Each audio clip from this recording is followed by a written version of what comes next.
He drove the tennis world of the 70s into a frenzy, rising to the status of a true idol.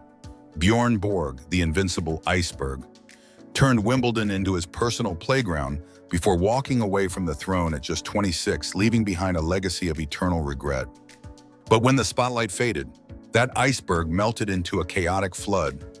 Untethered from his iron discipline, he plunged headfirst into addiction and financial ruin.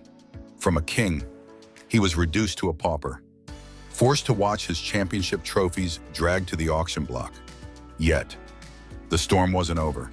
His memoir, Heartbeats, sent shockwaves through the world once again, revealing just how close he truly came to dancing with death. And yet, from the ashes of debt, he orchestrated the most spectacular comeback of all, building a multi-million-dollar fashion empire in underwear and finding serenity in his later years beside his true soulmate. How did a man who touched the pinnacle of glory, only to hit rock bottom in addiction and face the Grim Reaper, manage to find ultimate peace? Let's dive into the tumultuous life of the one-time king of tennis, Björn Borg. The wooden racket and the garage door of destiny. Let's turn back the clock to the 1960s, to Södertälje, a gray and dreary industrial town located about 30 kilometers south of Stockholm, Sweden. There, amidst factory smokestacks and the harsh Nordic winter, no one imagined that a king of tennis would be born. After all, Södertälje was the land of diligent blue-collar workers, not gentlemen in white holding tennis rackets. Björn Rune Borg, born on June 6, 1956, was an only child in an ordinary working-class family. His father, Rune, was a hard-working electrician, and his mother, Margaret, was a devoted housewife. Björn's childhood would likely have passed peacefully and anonymously like any other child's, had it not been for a chance event, a fateful moment that changed everything. It was the summer Björn turned 8. His father participated in a company table tennis tournament and brilliantly won first prize. The reward for the champion wasn't cash, but a wooden tennis racket. Rune, knowing nothing about tennis, a sport then considered a luxury for the upper class, handed the racket down to his young son. Björn was instantly mesmerized by this new toy, but in Södertälje, where would an electrician's son find a tennis court undeterred? Björn found the most loyal training partner of his life, the family's garage door. Day after day, come rain, shine, or snow, the sound of the fuzzy ball hitting the wooden door thump, thump, thump became a rhythm so familiar it haunted the neighborhood. Neighbors went mad from the ceaseless noise, but his parents saw a strange intensity in their son's eyes. It was those millions of strikes against that lifeless wall that forged Borg's absurd consistency, turning him into a machine that never made a mistake. The most interesting thing about the teenage Björn Borg was the bizarre playing style that would later change the tennis world. Sweden is the land of ice hockey, and Björn was no exception. He was a talented hockey player. When he switched to holding a tennis racket, the wooden frame was too heavy for a child's wrist. So, by natural instinct, Björn held the racket exactly like a hockey stick and swung with both hands on his backhand.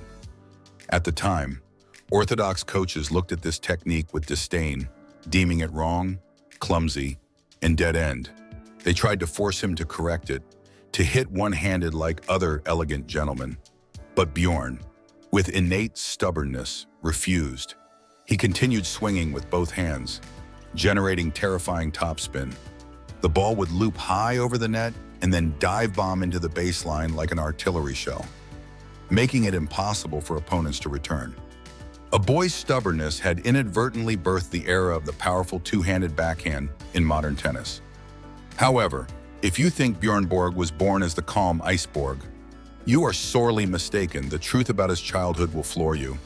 The teenage version of Björn Borg was a ticking time bomb, a constantly erupting volcano.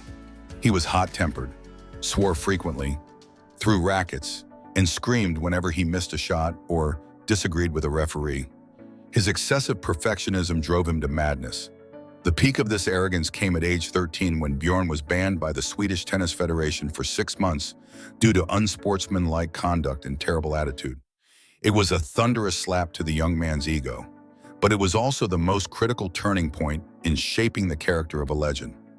During those 6 months exiled from his passion, Björn did a lot of thinking. His parents and coach Leonard Bergelin issued an ultimatum. If you open your mouth to complain or throw a racket one more time, your tennis career ends immediately. Bjorn knew they weren't joking. He realized that every time he lost his temper, his opponent saw his weakness, knew he was afraid or losing his cool. And so, that 13-year-old boy made a solemn vow to himself. He would lock every emotion inside an iron box. He would never reveal any expression, whether joy or anger. He would wear a mask of cold indifference so opponents could never guess what he was thinking. Just like that, Borg was born. He swallowed all pressure, turning anger into absolute focused energy. People began to see a stoic Björn Borg, his long blonde hair flowing in the wind, his blue eyes staring at the ball as if to hypnotize it. He began sweeping junior tournaments, spreading fear through his terrifying silence. At international tournaments, whispers began about a Swedish machine that knew no fatigue, no pain, and no smiles. The era of Borgmania. Let's enter the era of Borgmania, an unprecedented hurricane that swept through stadiums worldwide in the 1970s, transforming a gentleman's sport reserved for polite applause into a chaotic and mesmerizing rock concert. When Björn Borg stepped onto the court, the atmosphere was no longer the solemn silence of traditional Wimbledon. It erupted with the screams of thousands of young girls. They pushed, shoved, and even fainted just to catch a glimpse of the golden hair held in place by that signature Fila headband, and those deep blue eyes as cold as a winter lake. Borg wasn't just an athlete, he was tennis's first pop superstar, a sex symbol, a one-man Beatles with a racket. But behind that romantic exterior that melted hearts was the most ruthless assassin the tennis world had ever seen. A destruction machine powered by a heart beating at an absurdly slow rhythm, 35 beats per minute. Björn Borg's dominance didn't come from thunderous serves or improvised net play. It came from endurance that tortured opponents. Imagine playing against a moving wall, someone who could run continuously for 5 sets under the scorching sun without gasping for air, while you were so exhausted you couldn't lift your legs. Borg revolutionized tennis with superhuman fitness and fierce topspin. He hit the ball a meter over the net to play it safe. But upon landing, the ball had magic in it, kicking up and diving deep, pushing opponents into desperate defense. Borg didn't defeat opponents by knocking them out instantly. He suffocated them slowly, draining their belief and energy until they collapsed before his emotionless coldness. If one moment had to define Björn Borg's career, it would undoubtedly be the 1980 Wimbledon final against John McEnroe. It wasn't just a match, it was a war between ice and fire. On one side, the calm Borg, suppressing every emotion. On the other, the brash McEnroe, hot-headed and screaming madly. The match dragged on, suffocatingly tense, peaking in the 4th set tiebreak, the greatest tiebreak in history. The score seesawed to 18-16 in McEnroe's favor. Borg had 5 championship points but missed them all. The crowd at center court held their breath, thinking the Borg steel mentality had finally shattered against the American's stubbornness. But no, in the deciding 5th set, when everyone thought Borg would crumble from regret, he returned stronger than ever. He served as smoothly as a machine, revealing not a single glint of disappointment in his eyes. He won 8-6 in the final set, dropping to his knees on the grass, raising both hands to thank God. It was the most glorious, dazzling moment of a king on his throne. However, the brightest candle burns out the fastest, just 1 year after that historic battle. In 1981, after losing to McEnroe in the Wimbledon final and then the US Open. Something inside Borg died silently in New York that year after losing. He quietly picked up his bag, walked straight to the parking lot, got in a car, and vanished into the night, leaving McEnroe bewildered on the podium. It was the first sign of the collapse. In 1983, at just 26 years old, the prime of an athlete's life, Björn Borg dropped a bombshell on the sports world. He announced his retirement. The world was stunned.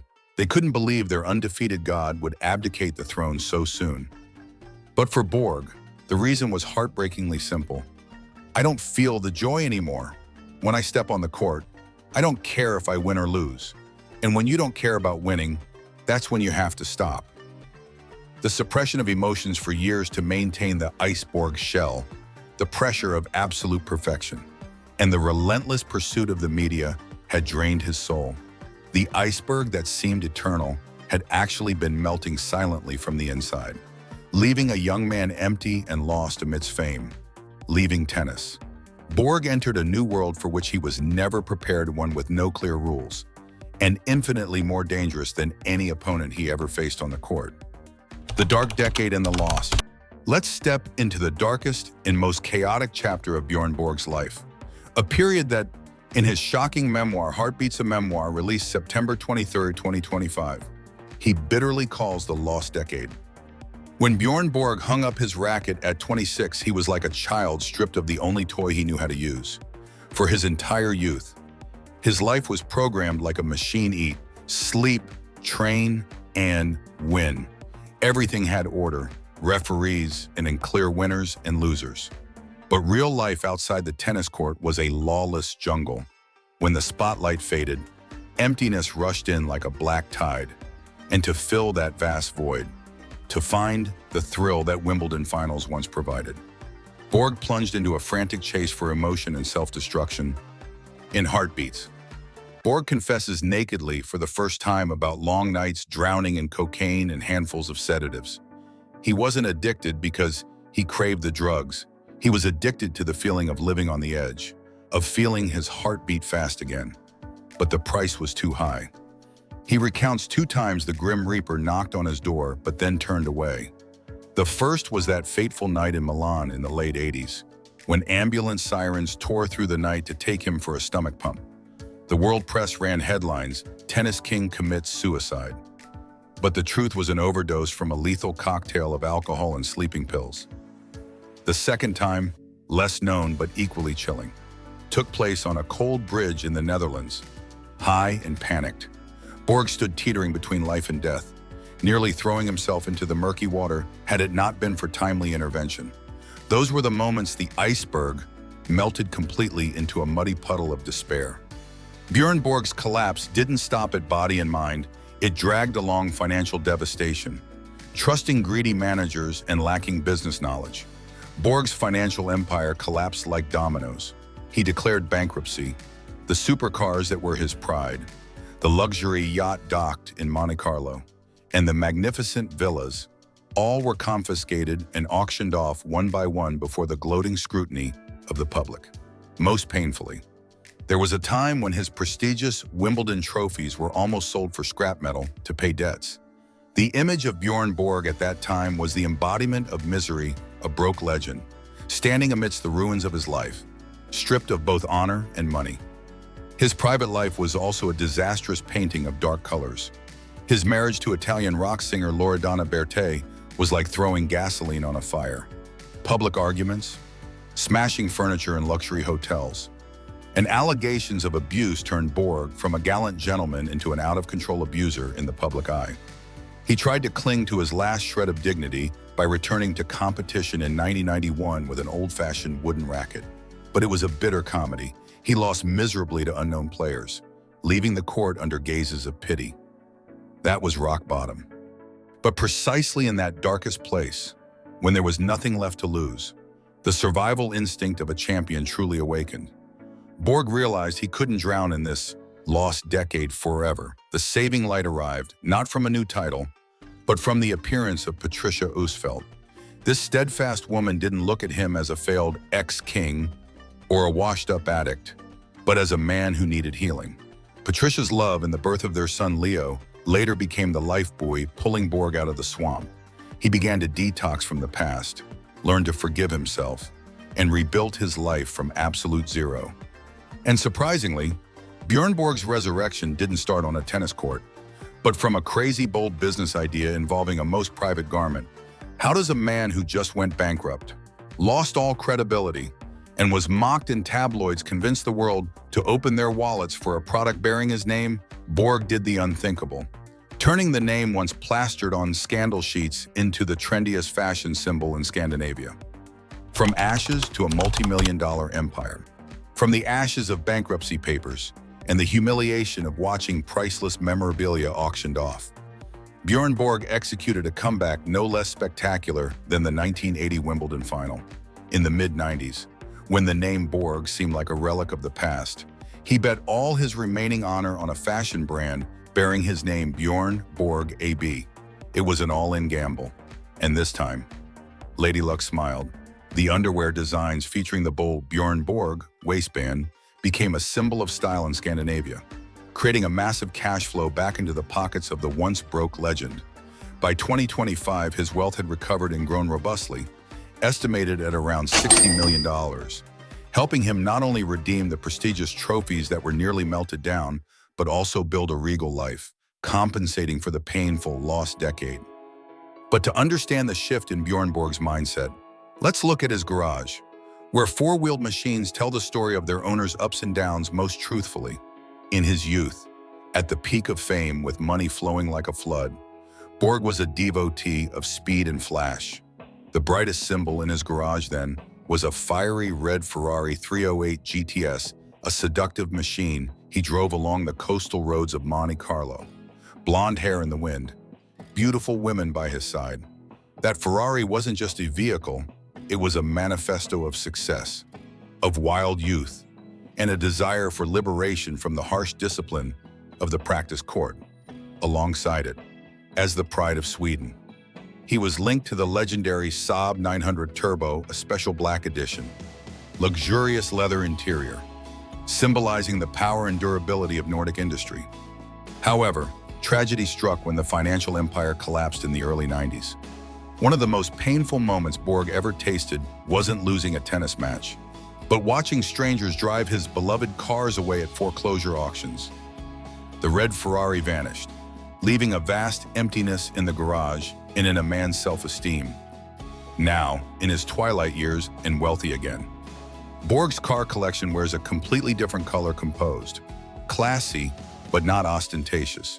He no longer needs to prove himself with roaring hypercars or gold-plated vehicles. In his current Stockholm garage, one sees safe and comfortable luxury SUVs like the top-tier Volvo XC90, a choice deeply patriotic and family-oriented, or smooth Mercedes-Benz S-Class sedans. The shift from the wild convertible Ferrari to luxurious, discreet cars is a mirror reflecting Borg's maturity from a lost playboy to a family man who values safety and privacy over fleeting admiring glances. The true luxury of Björn Borg today lies not on the asphalt, but on the water and in isolated real estate. The Iceberg's Soul Sanctuary is a vast estate on the island of Ingaro, in the Värmdö archipelago, about a 30-minute drive from Stockholm. It is a fortress amidst wild nature, surrounded by endless pine forests and the cold Baltic coast. Besides the Ingaro fortress, Borg owns a luxurious penthouse in the upscale Norra Djurgårdsstaden district of Stockholm, where he and his wife Patricia enjoy convenient urban life with panoramic city views. And when the Nordic winter becomes too harsh, the family flies to a discreet vacation villa in the tropical paradise of Cape Verde. There, he can walk barefoot on white sand, skin tanned, completely detached from the world of prying paparazzi lenses. Borg's regal life is now defined by freedom, freedom to go anywhere, freedom to do anything without worrying about tomorrow. Despite living reclusively, Borg maintains the status of a godfather in the European elite. His relationship with the Swedish royal family is incredibly close. King Carl XVI, Gustav frequently invites him to private events as a confidant. And most special is the strange friendship with John McEnroe. From sworn enemies, they became old friends who meet often. People still see them sitting together at Europe's finest restaurants during the Laver Cup, raising glasses of expensive wine, laughing loudly as they recall the life and death battles of yesteryear. Looking at Björn Borg's current life flush with luxury cars, coastal mansions, and a happy family, it's easy to believe he had a perfect, happy ending to his stormy life movie. He seems to have defeated everything opponents on the court, poverty and the demons of addiction. But life, with its cruel irony, saved one final twist for him. A new opponent silently appeared. Not noisy like McEnroe, not flashy like drugs, but quiet, vicious, and invisible, knocking on his body's door at age 67. This time, The battle isn't on the grass of Wimbledon or the clay of Paris, but in cold hospital rooms, where money and fame are meaningless before the Grim Reaper's scythe. The life and death match at twilight. Amidst the quiet and freezing Nordic winter, the man once known as the Iceberg had just stepped out of the fiercest, longest, and most terrifying match of his life. On the court, his opponents were flesh and blood players he could see and analyze this time. The enemy was an invisible ghost, ruthless, with no referee to officiate. It was a war with death. It all started on a normal day in 2023 when Björn Borg went for a routine health check. He still felt healthy, played tennis regularly, and maintained an athlete's toned physique. But the test results dealt a fatal blow to that confidence. His PSA levels had skyrocketed abnormally. Subsequent in-depth tests brought the verdict: no one wants to hear aggressive prostate cancer. The moment the doctor uttered the word cancer, Borg's world seemed to stop turning. The man with a 35 BPM heart rate, who never trembled at any match point, felt a primal fear invade his mind for the first time. But Björn Borg remained Björn Borg. The instinct of Iceborg rose within the adversity. Instead of collapsing or crying to the media, he chose silence and fought in secret. For 2 years, he hid the illness from the world, sharing it only with his wife and closest circle. Can you imagine that extraordinary endurance? He still appeared as the captain of Team Europe at the Laver Cup, still smiling, still directing tactics for young players like Carlos Alcaraz or Alexander Zverev, while his body silently endured pain and the side effects of treatment. In February 2024, he quietly went onto the operating table for crucial surgery, lying on the stark white hospital bed, staring at the cold ceiling. Memories of past glories became meaningless. At that moment, he wasn't an 11-time Grand Slam legend. He was just a flesh and blood human yearning to live. It wasn't until September 2025, when the shocking memoir Heartbeats was released, that the curtain of secrecy was lifted. The sports world was stunned to learn their idol had walked through the valley of death. And good news arrived like a miracle: the disease is currently in remission. Borg won this most critical set, but the victory changed him forever. He no longer looks at life with the eyes of an arrogant conqueror, but with the appreciation of a survivor. He cherishes every morning he wakes up, every cup of hot coffee, every hug from his wife Patricia. The coldness of the past has melted, replaced by a warm heart. 2025 also marked another emotional farewell. After 7 years, Björn Borg officially left the captain's chair at the Laver Cup, handing power over to his old friend Yannick Noah. The moment he stood in the center of the court, waving goodbye to the audience one last time with teary eyes, was not just the end of a tenure, but the closing of an era. He understands that the old bamboo ages for the new shoots to spring up. He stepped back to let new generations shine, just as he quietly stands behind the career of his son, Leo Borg. Unlike many famous fathers who pressure their children, Björn chose to be a silent spectator. He rarely interferes professionally, never compares his son to himself. He just stands there, outside the fence, watching Leo with the eyes of a normal father, hoping his son finds joy in tennis, the joy he himself lost too early in his career. Now, when you see Björn Borg, the man with silver hair, his face etched with the wrinkles of time, fishing on a small boat in the Baltic Sea, or smiling gently in the stands watching his son play, don't just remember the Wimbledon trophies or the colorful underwear. Remember him as an indomitable warrior who played a match lasting a lifetime, full of 5 intense sets. And no matter the score, he remains the winner in the hearts of millions of fans. The story of Iceborg may have ended on the newspaper pages, but the fire of his resilience will burn forever, reminding us as long as the heart beats, the match isn't over. We are not responsible if you misinterpret or misapply this content. Please consider, verify, and receive selectively. Enjoyed it? Leave a like, comment, share, or subscribe. That is the fuel for us to tell more top-tier stories about other tennis superstars.